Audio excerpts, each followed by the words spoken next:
Hi guys! Come with me papuntang Divisoria. So today mamimili tayo ngayon ng 12 na klase ng mga prutas para sa handa natin this coming New Year. So sabi nga nila, swerte daw yun at wala namang mawawala sa atin, diba, pag itatry natin. So papagkasyahin lang natin ang worth 1,000 pesos. So titingnan natin kung kakasya siya at makikita din natin ang updated prices ngayon ng mga prutas dito sa Divisoria. Kaya tara, samahan niyo ko guys. Ano sa inyo? Magkano po sa kilo dito? Yung 200 kilo. 100? 200 ang kilo.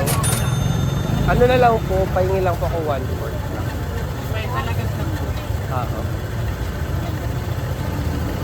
200. Dito po magkano?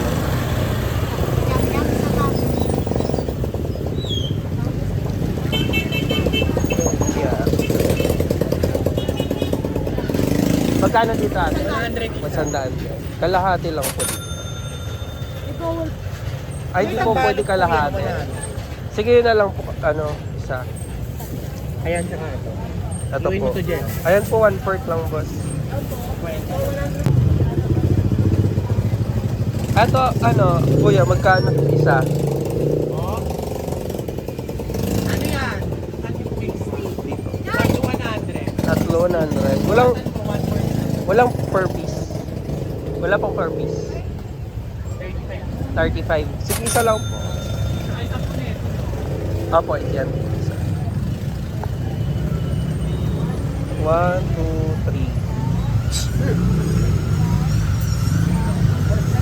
Oy, cellphone mo.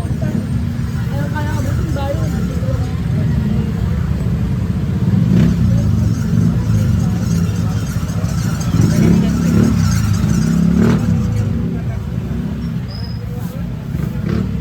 Isang pirasong pera. Ito na nakita ko ante. Yeah. Sige po, yun. Ito po, Ano sa'yo, magkano? ano sa'yo madam? Isang daan. Pag isa lang. 35. 35. Tay, magkano po sa kilo dyan? 200 na lang po. 200 yung kilo. Pahingi po ako ng lang, 1/4.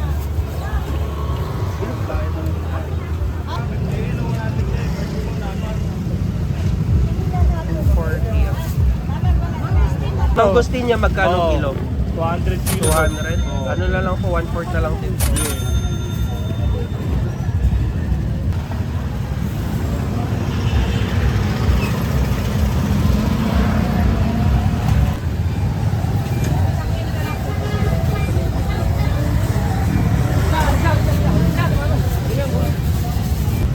Magkano po isa dyan, ate?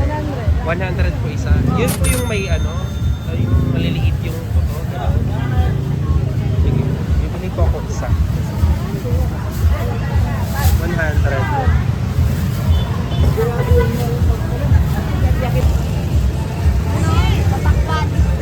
Tandaan. Ilan kilo mo, lo? Dalawa. Baka pumayag. Magkano kilo yan? Baka pumayag ko. Magkano kilo yan sa avocado? 180 ng busit. 180. Yung isa? Magkano po? 55. Eto po. 55 ang kilo. Ano yun, te? Ha? 55.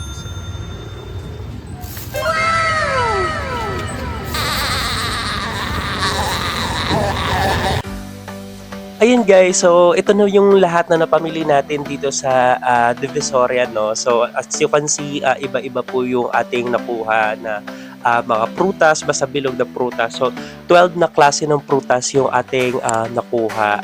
At ito na yung ihahanda natin for New Year. So ayun guys, so hindi lang siya paniniwala sa swerte, no? But of course, ito din ay symbol of thanksgiving or pagpapasalamat natin sa lahat ng mga biyayang na-receive natin sa taong 2025. So, ayun guys, sa mga may plano pang mamili ng prutas, so pwede pa kayong humabol doon sa Divisoria, no?